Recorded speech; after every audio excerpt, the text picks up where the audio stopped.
তো বন্ধুরা সবাই কেমন আছো, সবাই কেমন আম খাচ্ছো বলো। তো আম তো আমরা এবছরে প্রচুরই খাচ্ছি, কারণ এবছর সবারই কাছে প্রচুর আম পড়েছে।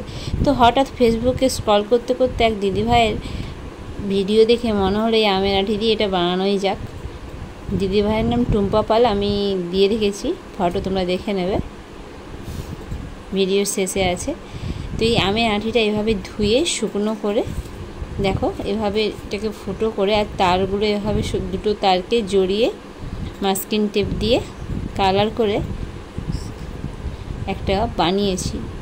কি বানিয়েছি এটা আমি নিজেই বুঝতে পারছি না, অস্ট্রিচ নাকি বক নাকি, কিন্তু আমার জিনিসটা দেখে ভালো লাগিয়েছিল ফেসবুকে, তাই আমি ভাবলাম এটা তো অ্যাভেলেবেল আমের আঁটিটা, তা আমিও একটা বানাই, দেখি কেমন লাগে।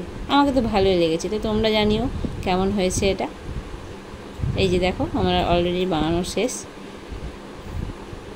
তা আমি একটু কালারটা ডিপ দিয়েছি, দিদিভাই যেরকম দিয়েছিল হালকা সেরকম না, একটু ডিপ দিয়েছি, আর একটু বডিটা কালারটা অন্য করেছি। এই দিদিভাইয়ের থেকে আমি দেখে করেছি।